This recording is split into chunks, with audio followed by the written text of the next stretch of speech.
Okay, well, this is our coaching philosophy video for Thrive Training Center and coaches. Were you going to say something?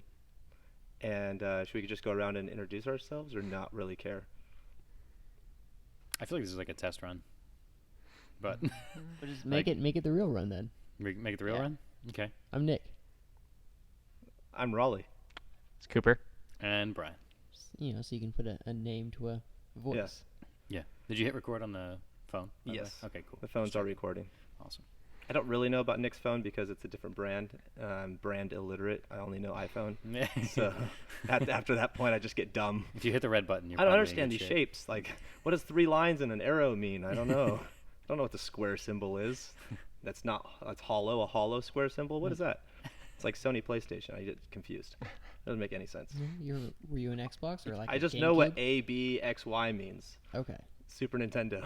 That makes sense. Yeah. Okay, coaching philosophy, gymnastics. Anyone want to, I was thinking, start off with what you think would be the most important thing if you were going to teach another coach. Like, what would be the first thing you'd want them to know about from your perspective? It gets deep really fast. We'll do the shallow stuff. Oh no, That's the first. That's not the good stuff. Learn their names. Like If you we don't, can start there and like all that kind of stuff. But I think I guess that's actually not the shallow part if you really think about it. Something. Yeah, I told you we got deep fast. I read somewhere that the sound of your name is the sweetest sound you've ever heard. So when you forget that kid's name, it's like a huge blow to them. Or the other side of that, when you remember their name, like that's a big deal to them. Like when they come back that second week and you remember who they are, or you ask them about something that they touched on previously, like that's huge. And it's a really big step in building the relationship. And I think that's probably what I would talk to somebody about from the get-go, is building a relationship and making that person want to trust you and like want to listen to you is a huge part. I mean, I think it also goes the other way. If you think about like how many times has a kid come into your class and they've been in your class for weeks and you're like, "What's my name?" and they're just like, Yeah. So it's just like, well, I mean, you can remember my name too, right? So it works both ways, I think, as Yeah. far as even kids and adults. I always go back to like that's always my fault. That's just me not introducing myself every single week, or if like I don't have my name written on my shirt, that's on me. You have to do that a lot with preschoolers. What's my name? Right, yeah. Yeah. I personally think it's like if you're not having fun coaching, it's not going to work, right? So if you can find a way to enjoy it, even if it's not doing any like serious coaching at the moment, find a way that you can enjoy it so that the kids enjoy it just as much. Because if you're not enjoying it, then the kids are going to be bored because you won't think of anything fun to do. Right. So in a way, you're entertaining yourself. Ring. We should probably turn the phone off. Yeah, probably. Probably should. I don't know how to do that. Neither do I. We just disconnect it from the wall. I'll go check it out. You guys continue the conversation with the fun stuff. How about you, Coop? Should we wait till it stops ringing? You probably should.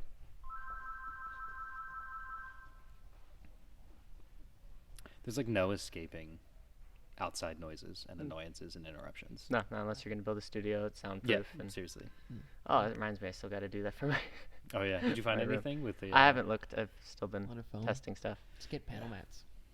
So I did last time. I just put up 4 inches all around me. Yeah, built I like a don't little know. fort. I don't know if the gym would like me just stealing panel mats No, for nothing. soundproofing my room. Panel mats wouldn't work. We have enough of them. We Hey, have I got a podcast. 87 panel mats. Yeah, But can I I mean, steal panel 6 mats panel work mats? because of the surface and how hard they are. Yeah, I think guess they that's just true. Yeah, really you'd have the to sound. Doesn't honestly actually- get the foam out of them. Yeah. You cut them open. That's what 4 inches work. Yeah. Back to the conversation because we're always back now. Yeah. We'll talk about it No, later, the boss guys. is here, everyone. No, yeah, it's at least a lot of the coaching I do is kind of entertaining myself with the gymnastics for them. How can I make this good for them in a way that they actually learn? It's like a puzzle with human beings. I'm sure some of you guys are familiar with that. Yeah. So I mean that's kind of how I see it. Most important thing, have fun. So the question was, what is the most important thing to teach a coach to do? Like The the first first thing? thing. Like the first thing. No fun at all for Cooper. Yeah, no fun. No. I'd say the most important things I can think of that a coach really needs to be able to do early on when they're taking over a class is either tone of voice or just teach listening and understand how different age groups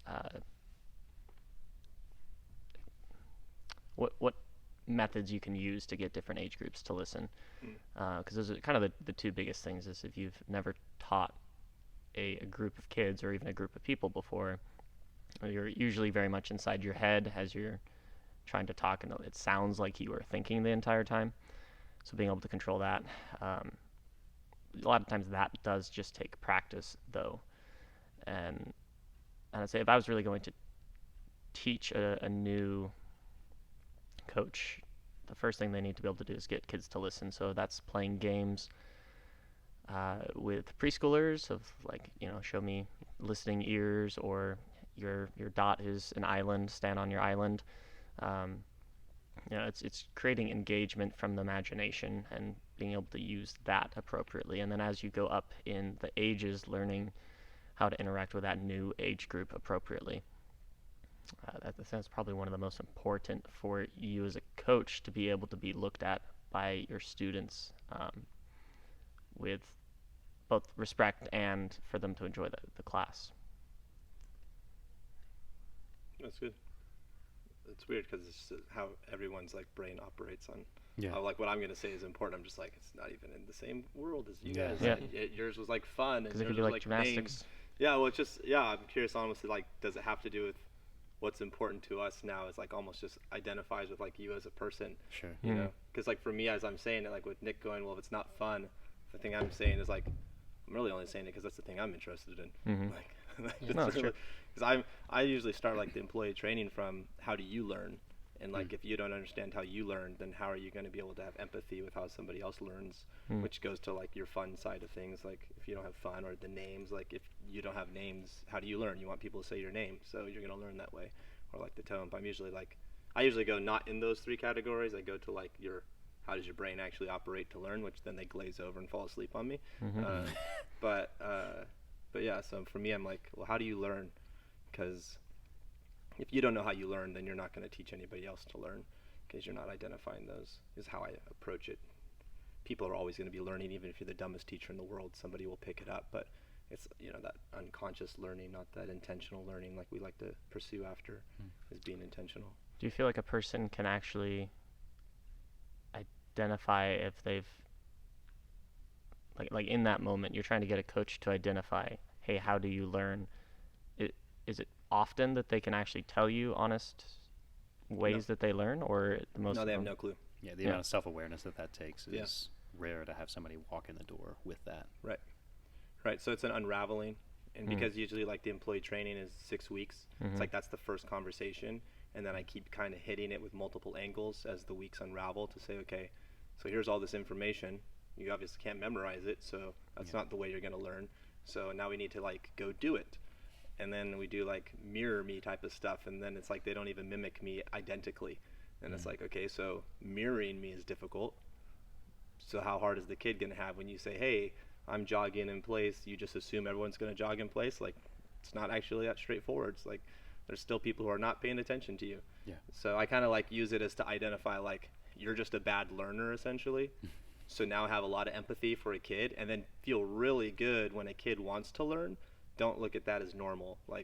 That's something unique where you should be really thankful that you have that, and really praising that kid in a different direction. But everybody else who's distracted, it's kind of that's the normal. Yeah. Distractions are normal. It's not that awareness level to know how you learn is not taught. I don't know where people learn it, You just wake up one morning, you're I'm a Star Wars fan or a Star Trek fan. It's well, how'd you become that?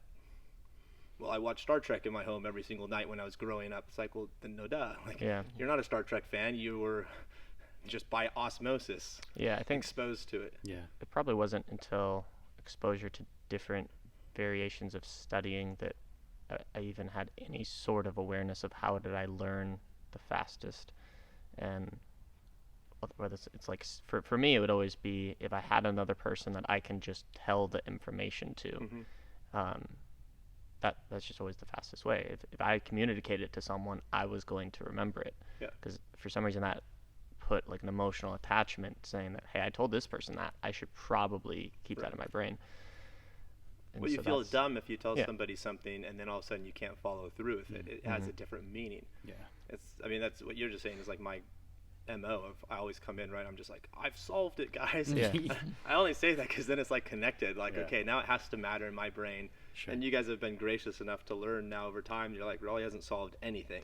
And I've solved he's a all our complete, problems. complete moron, but I'll listen to him anyways and give him like 6 months and he'll change everything. He'll be like, I've solved it now. That's pretty much how it goes. Yeah, it's like when Lena asks me as I'm working and thinking, she'll be like, what you working on? And I can't even communicate it because I haven't given my thoughts like words yet. So I'm just like, can't really tell you. No idea. Yeah. Still formulating these thoughts. You've come out of your cave with your serial killer-esque, like, plastering the paper all over the walls with the Right. crazy dots connected, like Charlie Day and It's Always Sunny. Yeah. Okay, so we have a foundation at least. What do you think from a kid's perspective is the most important thing they're trying to get from the coaches? Obviously, there's layers to their learning. Yeah, there's a lot. I think that's gonna depend on where the kid is in their journey. You know. What would be like a universal though? Like you could say like team kids want this very same thing that like preschool kids want, because that's the easiest thing to pursue for a new person. It's hard. I kind of want to say like accomplishment. You know, they want to get, hey, I have something. I've done something with my time here. But then you have certain kids who just show up because their parents make them show up, and they're not interested in just being, hi, I'm here because my parents put me here. I don't really want to do much, but every once in a while when you get them something, they're like, ooh, this is actually a little bit more fun than I wanted. So I feel like I want to say a little bit sort of accomplishment, a feeling of like I've actually done something. I'm not just here. A lot of kids just want. Just 1 second. Yeah. I'm gonna get his mic to have better sound. I'm not talking to There we you, go. Mike. Not, Oh yeah, that might work a little Oh, bit it's better. way better. I Yeah, hear you right in my left ear now. It's perfect. yeah, because I moved it from there to here. That I makes forgot sense. to switch the mic around. Yeah, so I see a lot of kids. It's probably just people in general. Everyone wants whatever ideas they currently have to be valid or to at least be acknowledged. So you get any kid from, or any person from them being super lazy to super motivated to achieve something. All those people are going to be very fast to tell you what they either feel or want to something. I don't know the best way to put this, but like it's like you take the quietest kids, and you can still see usually what the quietest kids want, and they usually just want someone to recognize like, oh cool, yeah, this is what you want. I'm going to try to either help you get it or help understand why that's the case. I don't know if there's another way that someone else can put what I'm trying to Yeah, say. it's like everyone wants something, but they don't always have like a way of expressing it. Yeah. Yeah. So you have to kind of help them figure out what they want, and then help them try to get that, or help them understand that they want what they want. Yeah, if we're trying to say like, hey, every single kid, what do they want? It's Everyone wants. yeah, everyone wants something, and they're going to show you. Yeah, It's just they want to Yeah, express but it somehow. go I ahead. think I agree with Nick. Is that some sense of accomplishment, or it's like their hit, right? Like they want to get that dopamine hit in any way, shape, or form. We're just wired to do that from Yeah. a chemical level. If you can give them that in some way, shape, or form, they're going to leave happier than when they walked in the door. Right. So I mean that's pretty universal though. Then Yeah. is the job of the coach is figuring out what that want is, Yeah. and then figuring out how to layer it into getting them that want. So then you take what do you guys think? I don't know. What do you want to define what you think your coaching philosophy is, or do you want to define what you think Thrive's coaching philosophy is, and then how we all fit into it? Or do we want to play a game of where we think what the other person's coaching philosophy is, and Oh, we just boy. guess and go? I think your coaching That sounds interesting. Yeah. Yeah. Just gonna guess. We're gonna go. Who's gonna start? I mean, does coaching philosophy even matter? Like, should we even, like, some people probably haven't even thought about what their coaching philosophy is, or does it even matter, or how they even create it? I mean, But that wouldn't mean that we shouldn't go into it and maybe create the conversation for them to have. Okay, well, these are these people's. Do I have one that I don't know about? Should I be looking for this? Right? Maybe they'll take a step back and realize that, oh, actually, I do have a philosophy that I haven't really been paying attention to. So maybe we should just hop into that conversation anyways and just let people think what they want to think. it's so bold, Nick. Thanks. I try my best. So we're all going to see if we can agree on what someone else's I disagree with all of philosophy you. is. No. Maybe go with what is yours, and then we can all explain ours, and then we can talk about how Thrive has created a space where we can bring ours together and still have a mutual respect for the nuances, because we're all moving in the same direction. Because we have different, things that matter to us when we show up. Yeah, for sure. But we have also an appreciation for each person and their way of showing up. Yeah. Roz, you might need to turn that mic towards you a little bit. You're just getting a little bit quieter. Can you hear me better this way? A little bit better, yeah. Okay. I'll make sure I stay over here. Someone want to start other than me? I do a lot of starting. Okay. I guess I'm going for it. As it was stated in the very first, I'm just learning, teaching other people. Definitely having fun is a big one. I coach a lot of the rec classes, so it's not like I have to push kids to be competitive or to really get somewhere specific if they don't want to. If I see a kid has the drive and they really want to go for it and they're telling me, hey, I love gymnastics, I do this at home, I watch the videos, I do everything, I'm like, okay, this kid wants to move up, I'm going to do everything I can to get them moving on as fast as they can. But then there's a lot of kids who are just like, I'm here, I'm having fun, I'm loving doing what we do, I'm progressing, but not as fast as a kid who makes gymnastics their life. And that's the majority of the kids I get. Every once in a while it's like, oh man, this kid is really good, let's move him up as fast as I can. But because of most of the kids I coach are just here to have fun, their parents put them here for exercise and whatever, I try to make it really fun and incorporate learning into that. When you say fun, can you maybe just give a quick breakdown, because I actually hate that word because it's so not descriptive. Yeah, it's very generic. I've heard people say fun, and I'm like, you're as boring as all get out. That's not fun. I would say if a kid smiles at some point in time, okay, it's probably fun for them, right? It's general. Every kid has a different version of fun. Some kids want to do, hollow holds for a minute, and that's fun to them, and some kids just absolutely hate that with all their guts. Right, but if you're collecting smiles like coins essentially, and you're just like ding ding ding. I'm trying to become the smile king, almost like a tooth fairy. Yeah. I usually I see you either, being joking and just silly kind of humor. So you have the silliness and humor, and then you also have the irony version of that, which is yes, I realize this is super hard. Isn't it so much fun? Yeah. Because you actually sincerely love it so much that I think everyone else in the gym and the kids too look at you and they're like, is he crazy? He must be crazy. There's no way this is actually fun. Are you sure this is fun? Maybe it is fun, and I've been asked that. They're like, you're crazy. I'm like, yeah, I am. Actually, I have a group of kids who anytime they wait by the door to come in, and anytime I come in, they're like, hi, Coach Crazy. And just always affectionately, hi, how's it going? But yeah, no, trying to turn all the physical activity, because that's what I find incredibly enjoyable, is all the physical activity and pushing your limits. So I try to convert that into something that they can enjoy. So, it's a game, it's being all silly and goofy, counting incorrectly, but still getting to the right, number of seconds. Anything that'll kind of take their mind off the work section and put their mind in a form of, this is just a game we're playing. We're getting fit, but we don't know that. The way that I like to describe being the fun coach or having fun in classes being the most interesting thing in the room. And I tend to lean that way a lot too. I like to have a lot of fun while I coach, and that sometimes makes it really hard when me and Nick are in the same room together. Okay. Because it's he's competing for his kids' entertainment and I'm competing for mine, so we just keep doing this layer thing, and by the end of the day I'm exhausted because we've been trying to keep up with each other the whole time. Because he's weaker than me, but it's okay. All right, I see. Just going into your fun side and just sticking with your theme of philosophy there, Nick, you weren't always that way as a coach. Oh, no. Definitely not. So do you think, like, what clicked in your philosophy to go from, like, this perspective of how you used to coach and then now how you are? Is there some thing for, as people are sitting there, they're going, I want to be the fun coach, but I hate coming to work. Gymnastics is lame.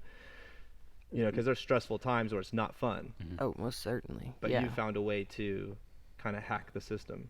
I'd like to say it's a hack of the system. It's more of a hack of myself. You know, I'm a hack. No, I used to be a lot more, I want to say, it's not totally aggressive, but definitely more results oriented, which didn't work out for a lot of my kids when they were, you know, hey, we just kind of want to have fun here. And I was told a couple times by Jen and Ann that, like, hey, you're getting a little bit too serious here. You know, they're rec kids. They're here to have fun. And you just come in with this, like, they told me I come with, like, a crazed eye. They just, like, they could tell immediately as I step in the door, like, oh, my gosh, he's going to be hard on the kids today. And so they told me that. And I'm like, okay, well, I'll take a step back. I'll see, what do you guys want to do? How do I make it work better for you? Because even if I'm pushing, I can push as hard as I can. I could be yelling all day, screaming my head off, trying to get them to do work. But if they don't want to do it, it's not going to happen. Yeah, right. So I have to make it something that they want to do. And so that's where that change came from, is like, okay, well, don't push my own needs. Let them kind of talk to me, get the information, feel what they like to do, and make that progressively harder until it's also what I want to do from a, you know, gymnastics standpoint. Okay, so you have, you know, Anna and Jen, so it's been brought to your attention. So you have people brought something to your attention. You're willing to hear them and make a change. Some people are not interested in doing that. Yeah. And then, but you're not, what I like about watching you coach is your fun is not chaos.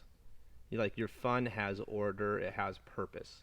And some people's fun is full on chaotic, right? We've seen the coaches who have quote unquote fun, and all of a sudden the kids are just pulling mats out of anywhere and climbing on blocks and doing random stuff and getting other people's classes, and they're like, well, we're just having fun, and you're just like, no, you're in the way. Yeah. So, like, how do you know how to mitigate that fun to say, okay, well, we're getting too close to that line of we need to dial it back? Or is there some sort of regulation? Like, how do you self-regulate your fun to not go into That's a hard one. It's kind of a feeling, but that's not helpful for anyone listening. It's like, oh, well, it's just a feeling. How do I know when I'm feeling what that is?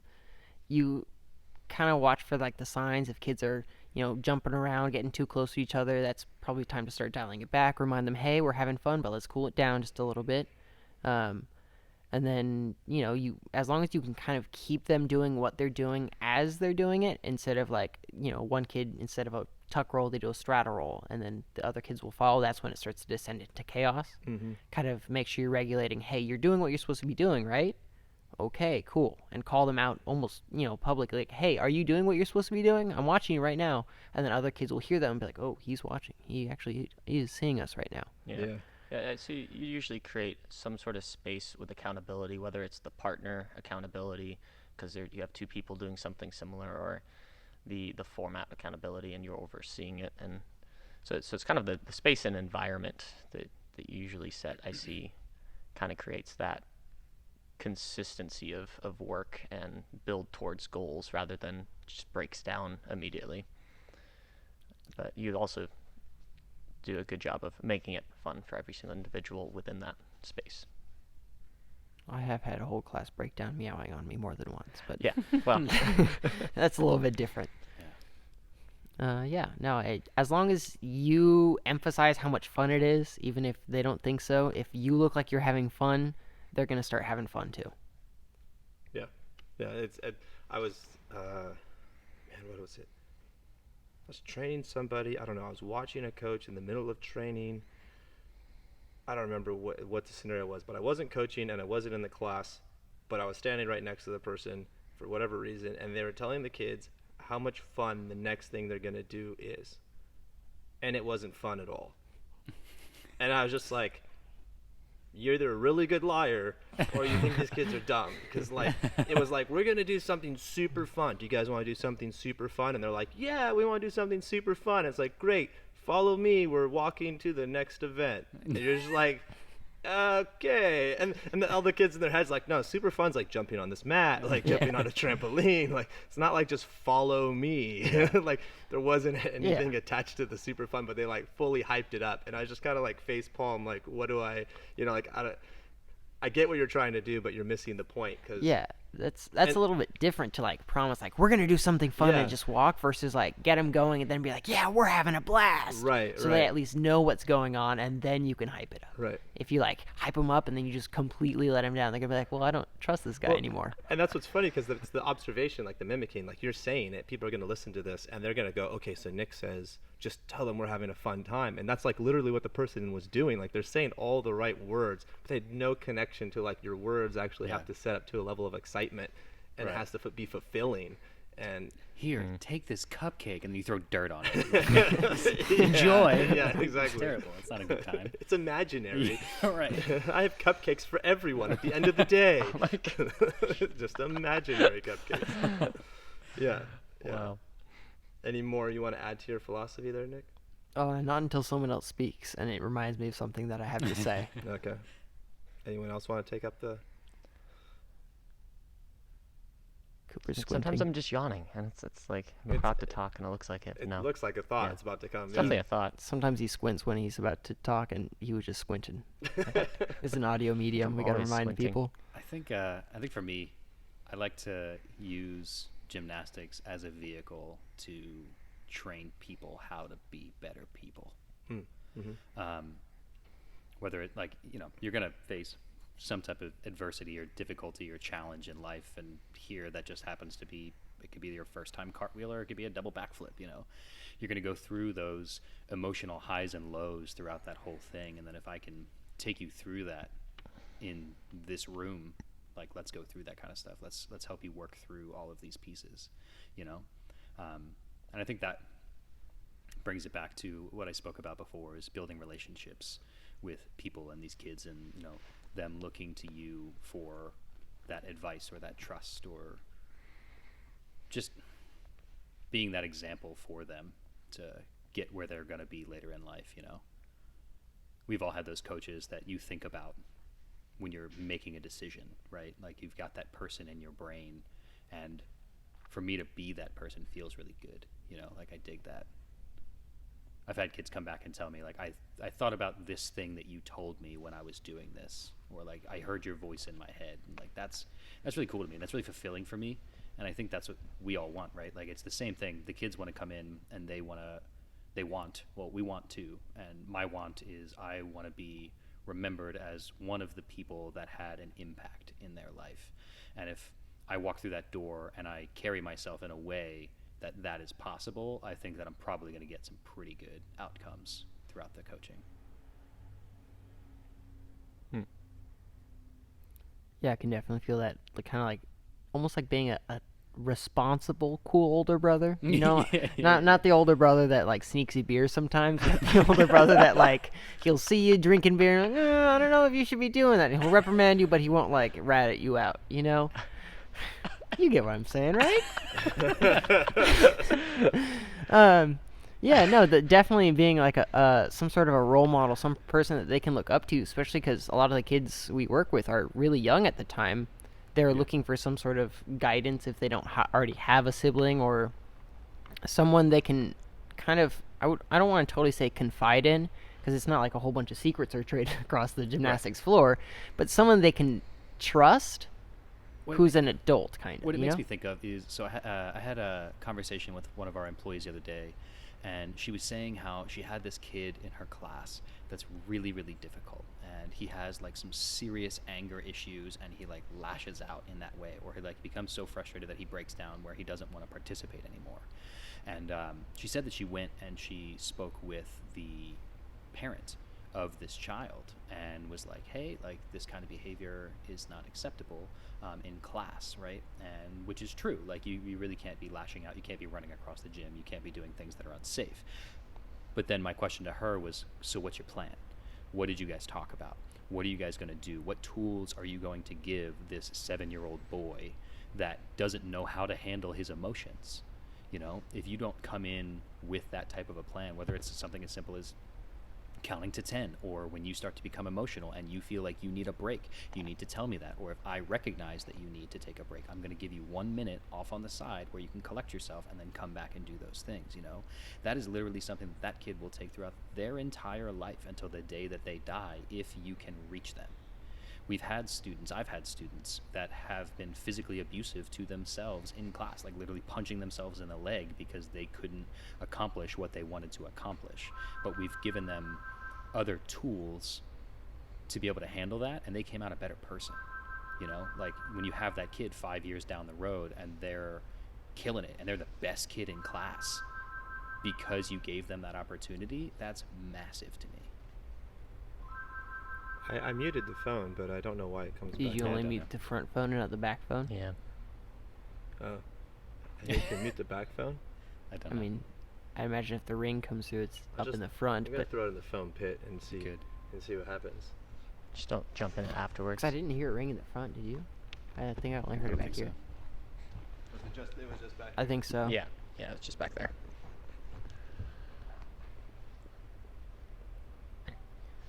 Chilly. Hopefully it won't be like super loud in the background. You'll hear it, but I don't think that one was as bad. When it was both phones going off, that was pretty loud. Yeah, it was pretty loud. Your headphones look like they have a little antenna coming off of them.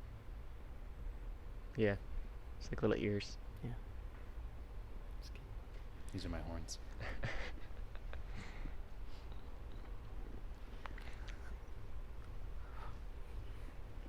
It's a little bit chilly. The Just heater for the finally record. kicked on. What? Heater finally kicked on. Yeah. Yeah.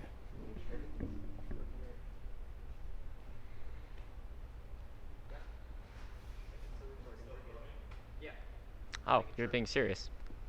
Alright, there is now a phone in the foam pit. Call it a phone pit. Wow. That one was pretty obvious, but okay. Little on the nose. Brian, for your philosophy, what you're gonna train a coach, or you're gonna work with a coach. How are you going to package your thing? And because fun, you can kind of understand, like you can see it. Yeah, you Yours can is give kind of- you can hand somebody games and you can teach them what Right. steps to follow, and you're like, this is a fun thing for kids if you do it in this way or whatever. You're right. Yeah, it's really hard to identify and put a list of things like this is how you reach a person, And you're kind of waiting for conflict, almost in a Yeah, way. a little bit, yeah. Like you're waiting for that conflict to then be able to come in and be a part of that. Well, I think we've talked about that a lot in the past, you and I, about conflict resolution, and really that's how you become closer and closer to people. Right. If you can, whether it's an interpersonal issue or if it's something that you can help them overcome, that's one way that you can reach a person a lot deeper.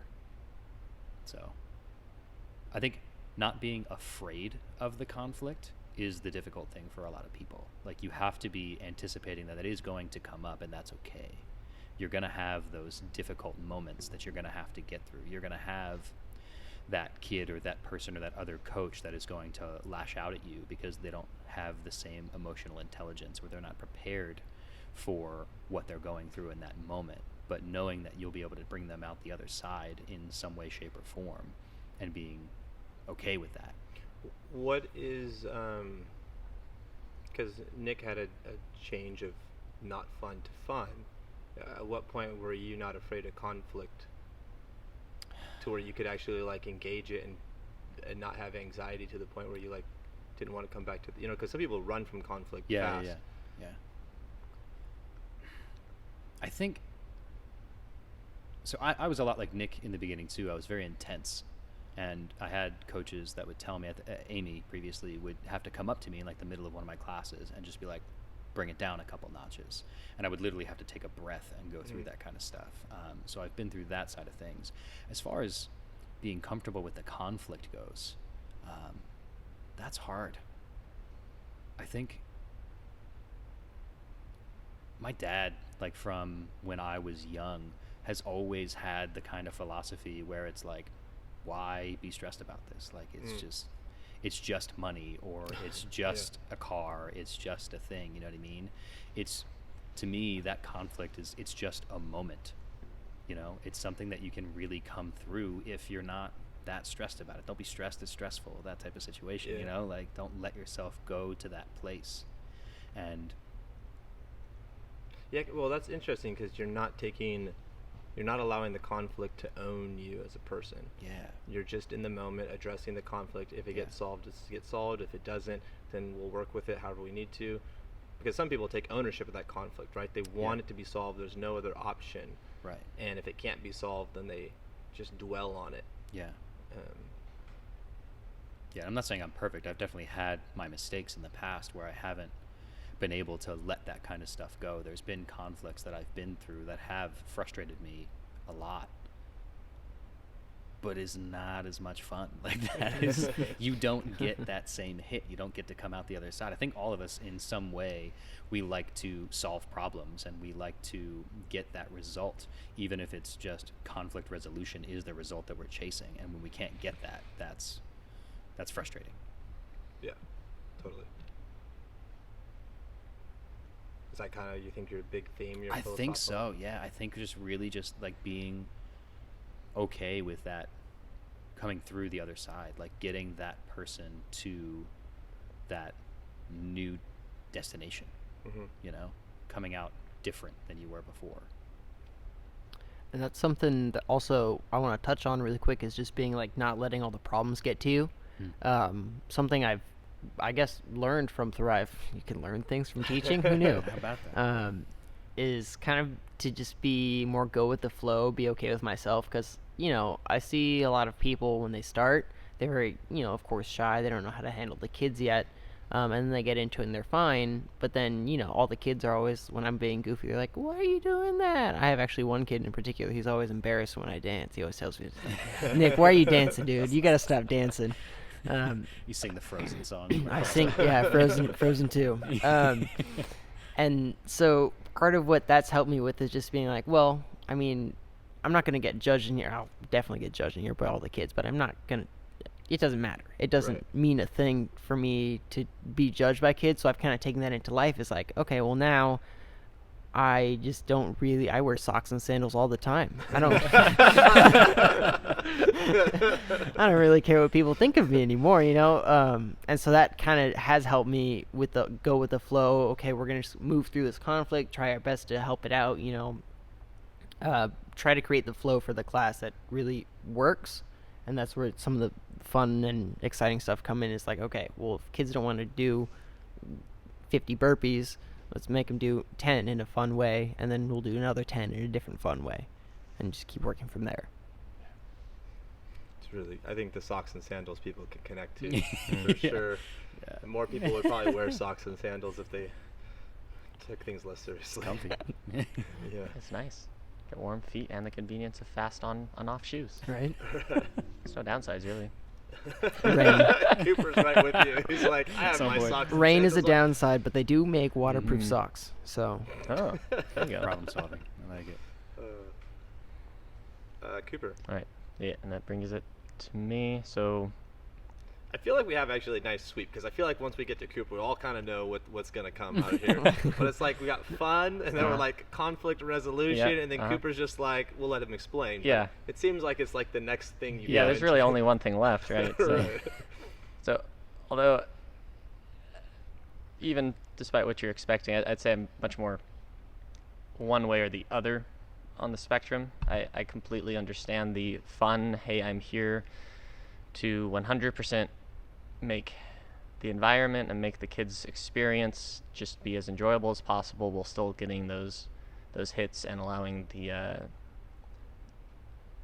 kids to still talk, joke, have let's say express themselves, but still have an environment that gets results in gymnastics, that is still tailored towards fun. And that's kind of like the rec side for me, and I still enjoy the rec side of it because I don't have to take it so seriously, mostly because my end goals as just for myself aren't really in that program or in that environment. But then at the same time, there's the other side of me where it's like I am very goal orientated.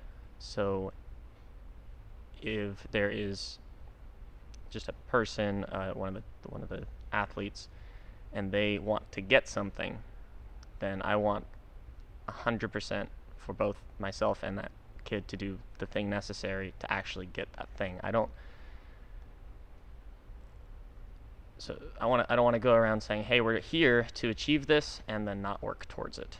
So that's kind of the team side, the competitive gymnastics side for me. It's all about, setting a goal and then really developing each part of a person for whatever is necessary in that moment to actually achieve it.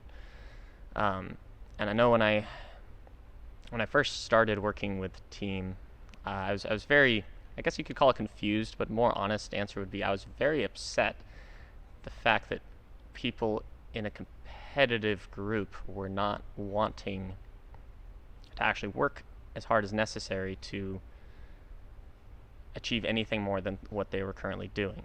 So whether that's the next level, or it's just the harder skill, or it's conditioning strength, whatever it was, whenever I saw that, I would get very upset and confused in the sense of like, okay, why is this even the case?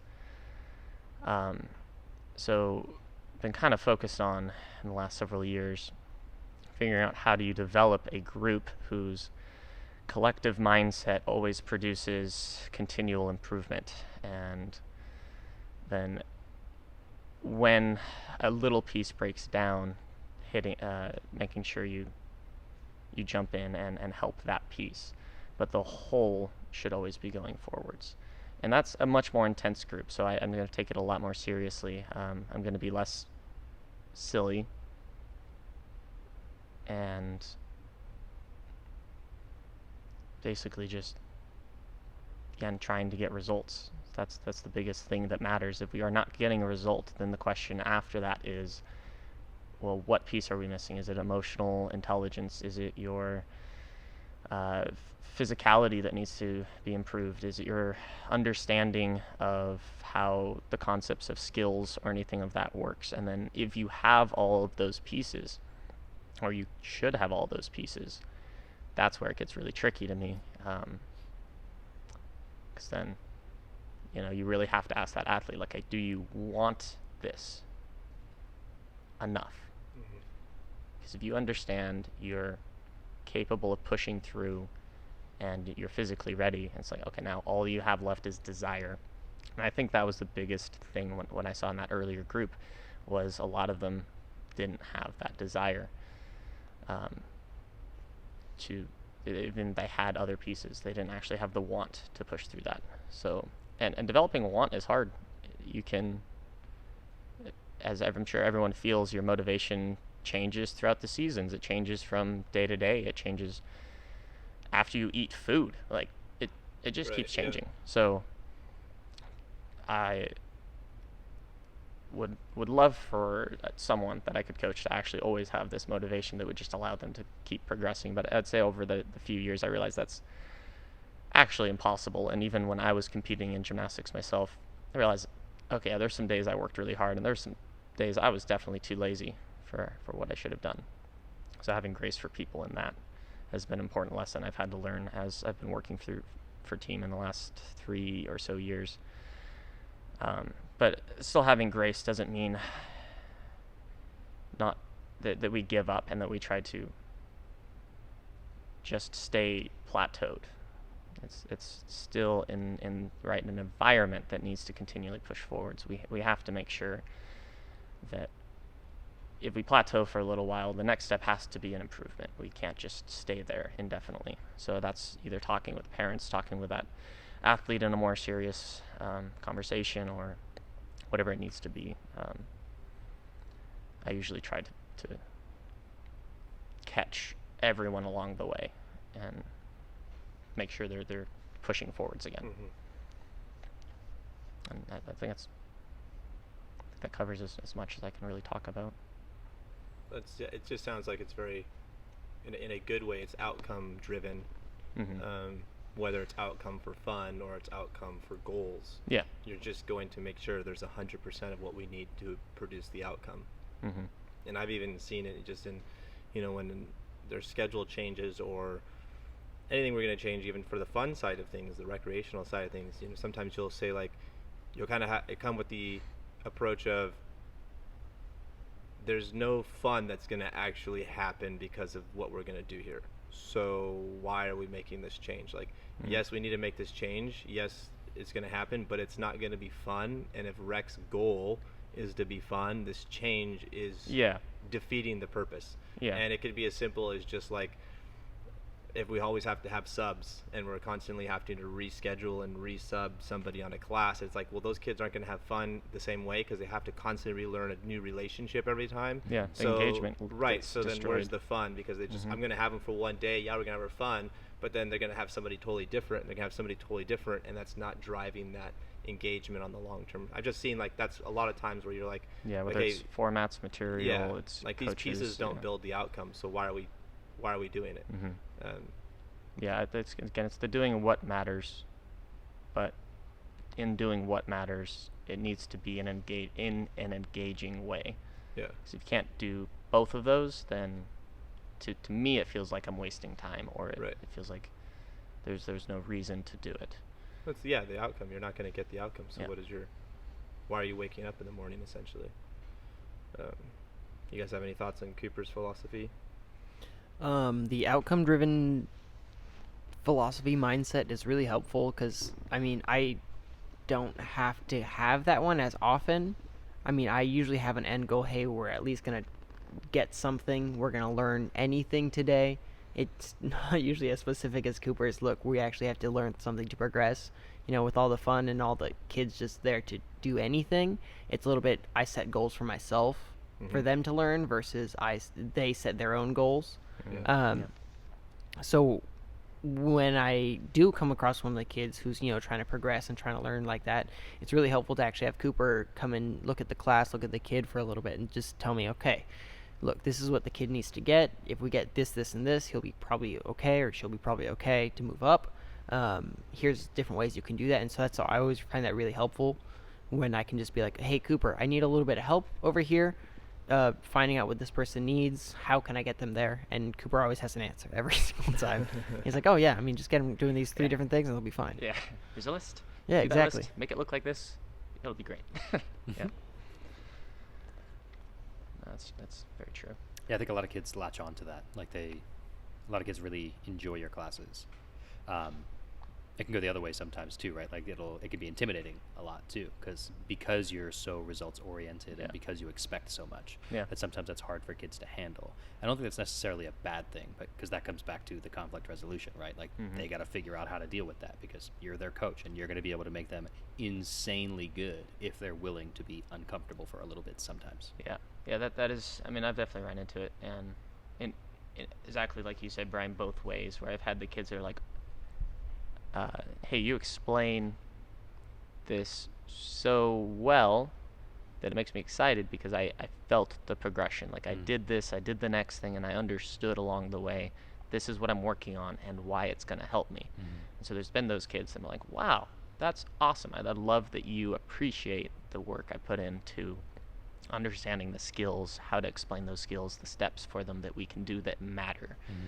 But at the same time, when I get a kid that is saying, hey, I want to learn this, and then they're not willing to do those steps, that's where it's hard for me, because it's like, do you want to learn it or not, right? Like, I don't what do I do with you now? So I think the hardest for me as a coach is I want people to meet the expectation of what they say is what they actually try to do. Right? I don't want to have myself say, hey, I want to get a level 10 gymnast and then not get there. And I don't want a gymnast or a person in general to say, hey, I want to do this and mean it, and actually mean it when they say it, because a lot of us will say, hey, I want $1 million. We're not actually going to get it. Right. But say, hey, I want to get this, mean it, be in an environment where they're capable of getting it and not do it. To me, that's not acceptable. That's very... Well, at the level you're coaching at, it's a disservice to the parent as well. Sure. Yeah. Because there's a lot of financial responsibility as well. So it's not just come in and have fun, and the goal is fun. Like there is a financial cost and effort, and so while it still needs to be enjoyable and fun, I mean, you can't, in a sense, you're just not appreciating the energy that it takes to make the thing happen. Yeah. Right? I mean, a lot of the stuff like the competitive athletes use, the rec kids don't need. You know, the gym didn't need to buy a $4,000 vault table for the rec kids. It was for the team kids. So it's like, if you're not going to actually vault on this thing and actually do your job well, why am I sitting here with a $4,000 investment? I don't need one. And, you know, you're the one who needed the beams to be accurate, and you needed the elite beam, and you're the ones who needed the bar sets to be the way they are. So to come in, like you're saying, and not use the facility in the way it was designed to be used, you're doing a disservice to all the energy and effort that it went into creating that. Yeah, I think what's hard, and again, where the grace can come from for me, is in the fact that it's not easy to understand what it takes to get there. What it actually takes. Now, I can explain it. I can tell them exactly what it would take. But that's not until after they've had the thought, hey, I want to do this. Because you're not going to explain a thing to a person that they haven't already told you they're interested in or that they want to do, right? It's going to be only after it's like, hey, I want to learn this. And they're going to be like, great, well, here's all the things we need. And not until they really experienced it will they actually know, yes, I want to do this, or no, I don't want to do this. Which, to me, it needs to be learned. And the only way to actually learn that is for them to feel it, is for you to either literally write it out. And say you need this, this, and this, or have them really understand, and then try. But what you're saying though also is you can align it with the making money. I mean, a lot of people don't know what it actually takes to make money, and they just want a job, and they think, okay, I'm just going to come to work, and they don't even have an idea of what work's going to look like.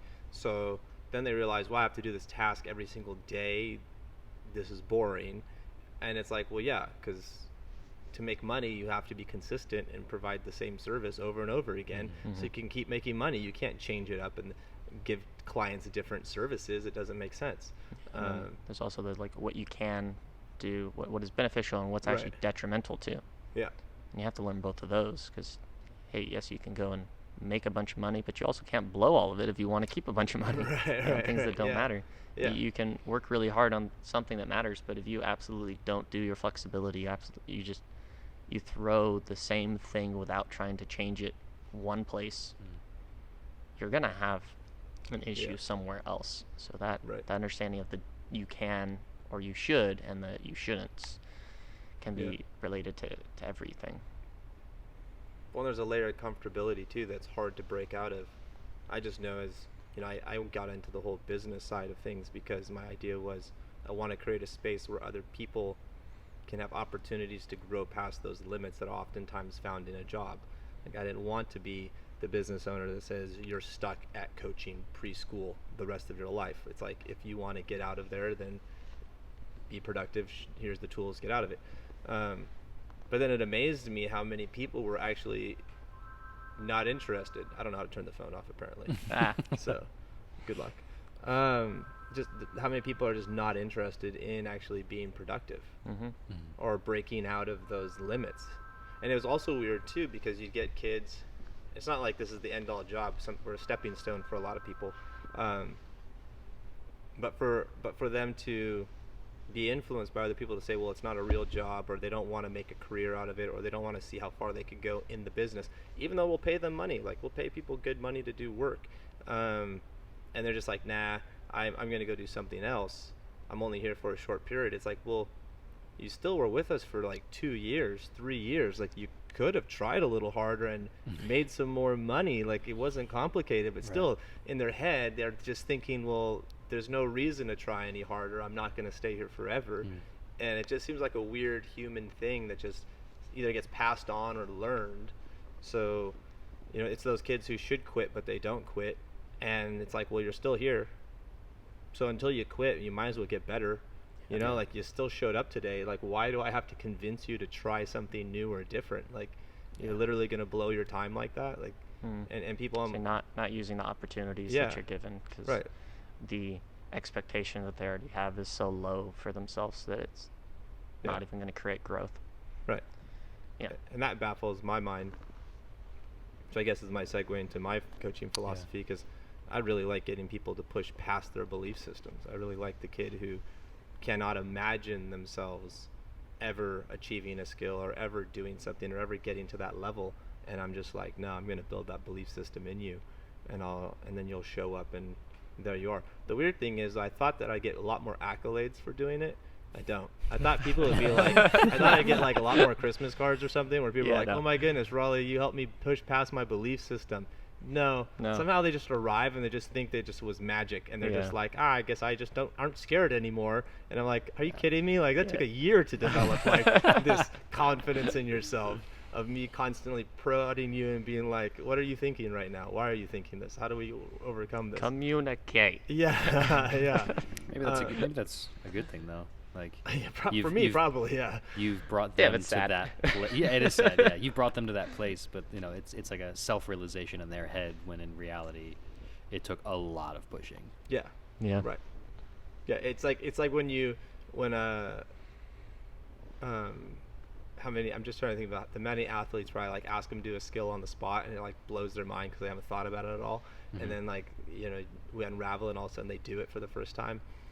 Do a double backflip. Like, haha, yeah, right. No, really. Yeah, exactly. Yeah, it's that kind of stuff. You can do it. And then when they do it, it's like I would assume like streamers would fall from the sky. Like the kid would celebrate, like want to give me a hug even though there's COVID, kind of thing. Like you're like, I just pulled off a miracle, inside your mind. It's like somebody telling me I could fly, and I'm like, nah. And then all of a sudden I start flying. Like I'd be like, oh my goodness, like what else can I do? Like I'd go back to that person. Like what's the other thing?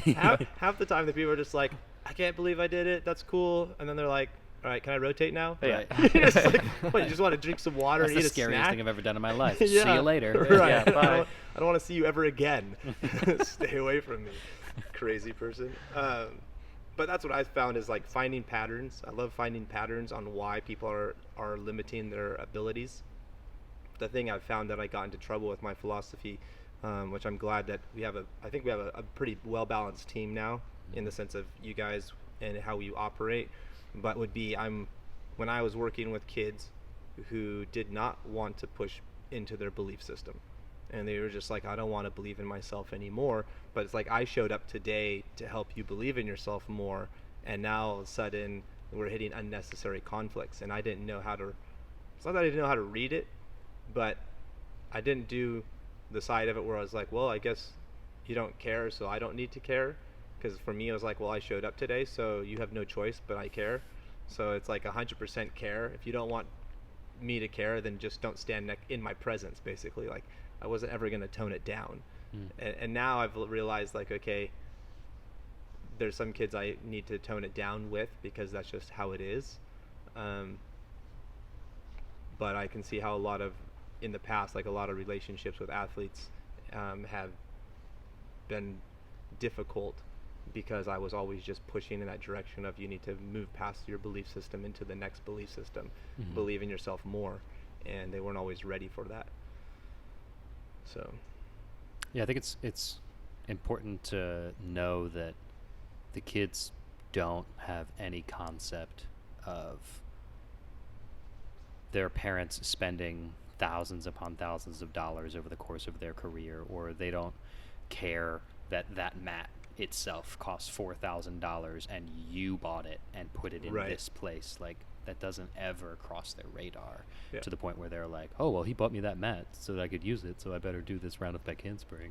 Like, it doesn't go that route. And if you come in with that mindset, it's just going to frustrate you, beat you down. Yeah, it's that self-serving type of thing, right? Like, you're showing up for yourself. And that's definitely how it used to start, is because I had lower self-esteem as I was coaching because it made me feel important. But then as I matured and learned more about myself and what really matters to other people, and kind of the conversation you guys have already talked about, then you come in going, okay, so I have a skill set and a level of care, but I don't need to think that if somebody doesn't want it, that means that they're not interested in still getting better, or they're not interested in some form of a coach-athlete relationship, or whatever it is that I would put in the way. Like, I've learned to modify that. But you start with this idea of like, I'm going to show up. It's even what Cooper said, he comes in going, wait, you don't want to put in 100% to your outcome? Like, why did you show up today, you know? And it's not a personal attack on you as a coach. Right, You right. have to understand that. Exactly. And I think that takes a while Yeah. to switch gears in the philosophy, which it appears that from all of us, like, we all have a different starting point. So really for anybody, it's kind of like you have to identify your starting point on what are you coming in selfishly for yourself at, and then how are you going to spin it so that now you're coming in for the people who are ready to receive it.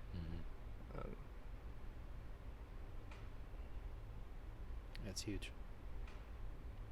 I agree with you. I think it's really interesting how our perspectives are so different, but you put all of that together in a room and an athlete bounces around to all the different classes or all the different levels that they have to get to, and makes a pretty balanced person and athlete. You know, you need all of those pieces. I know that if I can't pull something technical out of a kid, like, I'm going to send him over Cooper's way. He's going to be able to go and get that result, right? Or if Cooper's frustrated because that kid won't communicate effectively, like, I'll go pick him up off the floor and be like, hey, let's go talk about this for a minute, you know, that kind of stuff. Right. I think it's huge.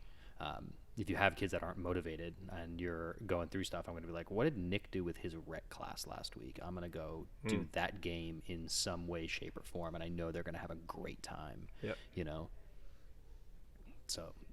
Yeah, I know when Cooper and I coach, I was telling this to some of the employees I'm training right now, and I was like, so Cooper and I coach differently, and I was explaining to them, like, when they go around and watch coaches, to understand that we all have our own flavor, but we have a respect for each other because we understand everybody's kind of, so we can go, it's not that they're right or wrong, they just enter a certain shape into the story. So I was like giving them a good example of it where it's like, and this happened just, I think on Saturday or not too long ago. It's like, so a girl's doing a giant on bars, and I just yell random stuff because I'm in the habit of just yelling random stuff to people. And so I'm the owner boss, and I yell a random thing to the athlete, and I say, fix this thing. And then I just see Cooper, and I'm like, do whatever Cooper said. Because I'm not actually in the conversation. I'm not actually telling the person, right? And Cooper's already given them it, right? And so I was like, even though I'm the owner or boss, I still understand that there's a conversation that's being had with the athlete and the coach. And it's not my job to just interject anything and you have to listen to me. Like, no, there's a conversation. And then what would tend to happen is then I might go, okay, so do whatever Cooper said. And then Cooper will get the thing he wants, and then he's kind of like, cool, I got my thing. So then sometimes he kicks the person back and he goes, well, now do whatever Raleigh wants. And then the person will like come to me and be like, okay, so what is that thing you wanted me to do? And it's like, okay, and you're like, just run as fast as you can. I'm like, just hurdle with your arms to your ears, please. Right. Like, just at the beginning. Just like, here, that's all I want. Right. And you're like, wait, that doesn't matter. And it's like, yeah, but I want them to be straight. Yeah, right. So I think that's just thinking about how Thrive has been able to pull people together with different outcome directions that we're going. We're still able to work together in a way that we understand it. Anyone want to add anything to like Thrive as a company on what,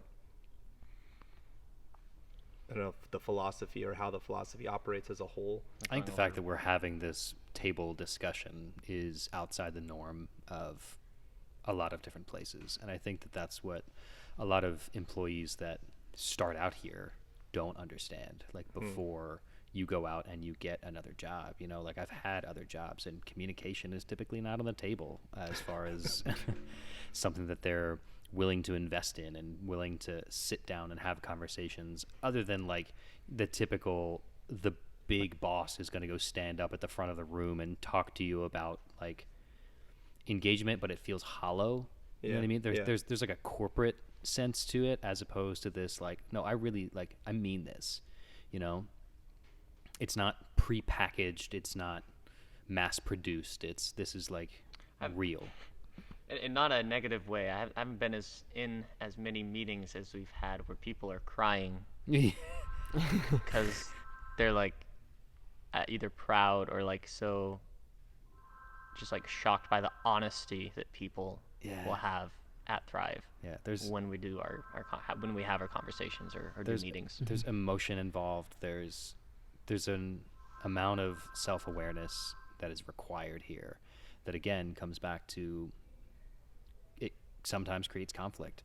whether it's with another person or whether it's with yourself. You know, like you really have to be reflective and be okay with seeing the messy parts and trying to clean them up. And I think part of that comes from the fact that in other jobs, your work is your work. You're doing it for the company. And, you know, here you start off with a selfish goal and then you progress as you will. But the style of coaching you develop, everything that you teach a kid and why you teach a kid belongs to you.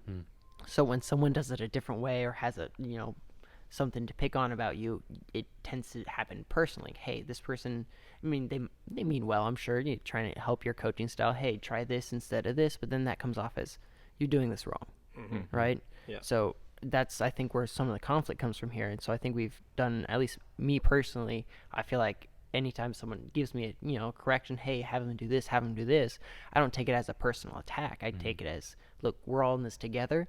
We're trying to make good athletes. Here's a different way to do that. So I personally feel like we do really well at that. Yeah, I agree. Dude, it's taken so much time. Like if you think about how many employees we've like cycled through, and I feel like we do a good job at doing right by the majority of them if we can. But yeah, like I remember the first time, I don't remember exactly the instance, but I just remember that feeling of the first time having to go up to tell somebody they need to do something differently. And in my head, I'm like, okay, well, you're the owner, so you have the right to say that. But on the other side, I'm like, yeah, but how am I going to say it in a way that they actually want to embody like what I'm actually saying, other than just like, I'm the owner, do what I say? Which then I'd like other jobs, I'm like, I now understand why the owners talk to me that way, because they just didn't know how to start the conversation. Yeah. Like all they had was like, I can just thump you over the head and say, I'm the owner, do it this way. Because they actually just didn't have the vocabulary to say, okay, well, how should I engage this? Yeah. It's much easier to talk about a problem, though, too, than it is to talk about how a person is handling something. So it's to come up with a person and just say, like, this is wrong, which is usually going to sound very just blatant, not helpful to the person, not trying to be invested or sympathetic to them. It's going to just be like, this just needs to get fixed. And I think that's hard for humans to actually address the like, no, I need to help you fix that, because it's so much easier when the person actually comes and asks you for help. Right. Doing the opposite is I remember against our nature. The energy that I had put into coming up with the talking with students instead of talking at students. It was like, that took me forever to figure out how to communicate that to people, to be like, dude, you're just talking at them and they're all like not listening. Which is the irony, of course, is I talk at people all the time. Sure. I'm terrible at talking with people, but I can identify like that's what talking with and that's what talking at looks like. And now I just use it as an excuse. I just go, well, I talk at you for like 3 hours and then I'll talk with you. Don't worry about it. It'll come eventually. It'll happen. Yeah, I just got to get all my thoughts out. But to not offend people, because it's just like when people talk at people, like it just sounds different. And to come up to somebody and be like, you're not talking the way you should. Like, what does that mean? It's more uncomfortable to go up to somebody. It makes you feel more comfortable if you walk up to somebody and go, you're doing this wrong, because it's straightforward and easy to say. It's more difficult for you to go up to somebody and be like, my perception is that this is what you're thinking. Is that true? Yeah, right. You know? Yeah. It's different. It's like the Chris Voss and negotiation Yeah, tactics, for real. where you have to like label it and think about it. Correct. Yeah, because otherwise it sounds like you are attacking them as a person. Yeah. Yeah. It's like, this is what I see you're doing, and it's wrong. It's like, oh, thanks for that observation, you jerk. Right. Right, like coming up to someone going, did you mean to do this, or is this the outcome? Yeah. I know that I got into a habit where we would show up, the team coaches, and it was like the first question I'd ask is just more like, what's your vision for today? Yeah. What are you trying to accomplish? Yeah, because it gave me an idea of where they were going to go. And then half the time they would say, well, what's your vision? And then I could be like, well, it's nowhere near yours. Like, I want to go this way. And usually people would be like, okay, I fall in line. But then I also learned that now I know what other people's visions are. I can actually help support them in their vision. So in the beginning, it used to be like, follow me, I'm the captain, but I want you to do it because you want to. So I had to figure that. And now I'm realizing, okay, well, why don't you be the captain and I'll just figure out how to pave the way so you can keep captaining. Like, that's a lot easier because now you're on your own boat going your direction, and I'm just making sure you have all the tools and resources to get there. It takes a lot less energy, and you don't have the insecurities too, because when you're leading people and they're on your boat, you're sitting there making sure they're all happy. You're like, I hope I have enough food for everybody. Do you like strawberries? I don't want you to abandon ship. And you have all these insecurities. Do you even want to go the direction I want to go? Yeah. And then you have the other people who are just like held them captive. They're like, you're on my boat, so deal with it. We're going that way. Which then everyone wants to like mutiny and abort. So it's how do you get somebody to be like, you get to be your own captain, your own ship, and I'm just going to be the resources that keep funding your ship journey, and be like, yes. And then what I can say, which seems like an easier conversation, to say, okay, I'm funding your journey, but I'm not getting a return, so can we renegotiate where this is going? Like, I think for me, like, one of the worst places to be with somebody else is when they get to the point where, like, they just realize that you're not engaging or not responding to what they're trying to do, so they just completely cut you out, and they're like, yeah, he's saying to do these things, and I'm going to nod my head, and I'm going to listen, and then I'm going to walk away and not do it. Right. And then never communicate that. Yep. That's when you've like really lost somebody, and you really got to do a lot of repairing to get somebody back on board. Well, it happens so secretly too. It's not like they. How many parents have ever set up meetings with me on my own? Sure. It's like I can label maybe 3 families. It's always on the blow up. Right? Yeah. It's always at the end of the line, not let's repair this ahead of time. Right. Yeah. There's only the 3 families that actually would set up meetings with me are the 3 families with the 3 best athletes that I've ever coached, which is just that type of correlation. Sure. I've had, you have a family that actually, I've had a person say like, well, our family's not very good at communication. Cool. So I get all the heat for your lack of communication? Like it's a weird, but that's kind of what it turns into. I had at the CrossFit gym that I coach at, I had somebody say something along those lines. Like I was videoing their movement, and she said, oh, I know it's bad. My immediate response to that was, well, would you like to fix it? Because that's the logical way that you want to go, right? Like, you know it's bad. How long have you known it's bad? Do you want it to continue to be bad? And are you willing to put in the work to fix that thing? Right? Like, it's the same thing for communication. I just show up to stay bad. Yeah, that's right. Like, that's crazy to me. I like, don't want to improve. Yeah, well, like, why even make that comment? I know it's bad. Okay. Right. Cool. It felt standoffish, right? It's like, oh, our family's bad at communicating. Don't try to fix us. Right. Yeah. We're just never going to be good at it. It's this self-defeating mindset, and if you come in with that, it's just not going to work. Well, it gives them room to complain about you for not doing your job. Sure. I mean, what are you going to do with that? So I know I'm bad, and now you're the coach, and they're paying you money, and it's like, so is it my fault that you're bad? Like, okay, so now I'm going to give you some advice, and you didn't like how it was, and you just can go, well, your advice didn't help me, so I'm still bad. Like, it's just such an easy way out to not take responsibility. It's the same way for coaching, right? Like if your class is crazy, like you don't have 8 bad kids. You have a bad coaching style, or your technique is poor, and you need to improve it, and that's okay. You've got to be okay with that. Yeah, definitely. Should we start? Yeah, I don't know when your guys' classes start. About 10 minutes before that for the next class starts here. Cool. Any then real fast, any little nuggets that you think, like, here's my 10 coaching nuggets, or 5 where you go, I say these things over and over again, or I like this line, or kids seem to respond. Like for me, like telling the kid, talking about a winning mindset versus a losing mindset, it seemed like that was a good shift in our team program when they could start identifying what a losing mindset actually looked like, and they could go, oh, I have a losing mindset versus a winning one. It was a lot easier for them than to just say what to fix, not what a person does wrong. That's it. Like, you're running slow. Run faster. Yeah, right. You can demand a person to do something correct. You can't put a incorrect thought in a person's head. Yeah, right. I can't have, well, straight elbows is wrong, and so bent elbows is correct? Then just say bent elbows. Bend your elbows more. Yeah. Whatever it is. Same thing with don't let athletes say what things were bad until they've thought about what to fix. And then can identify, well, oh no, I need to improve my takeoff. Sometimes I get it. You have a crazy pass and everything goes wrong, and it's like, well, that was weird. Right. But How's first that hot thought, trash? yeah. Like, maybe don't say that one. But the first thought should always be is, I needed to fix this. That's it. yeah. I needed to do this. Yeah. That's it. That's my thought. That's a huge one. And then ask.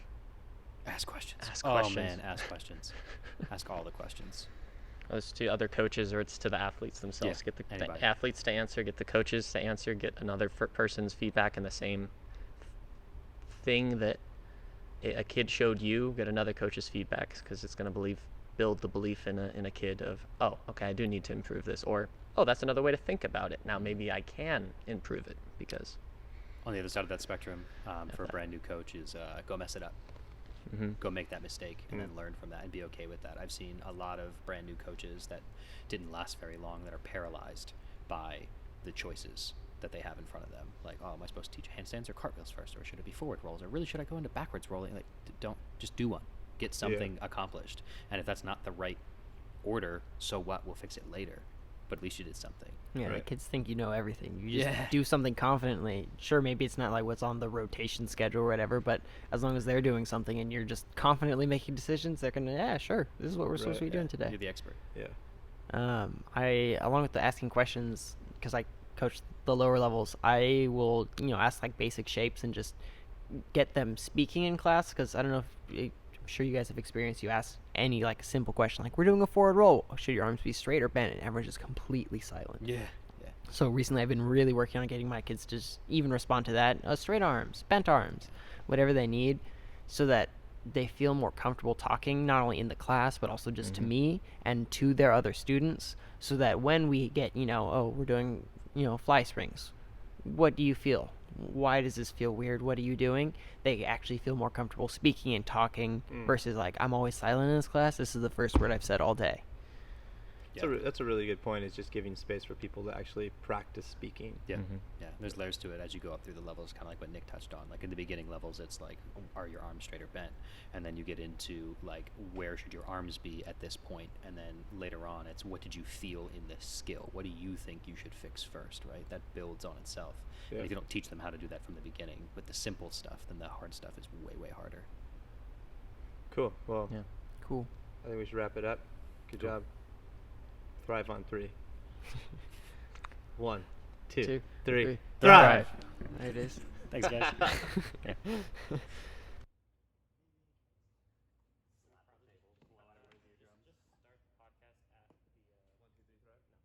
Podcast on the coaching philosophy stuff, because that was a very good unified concept. Yeah, I agree. That's great.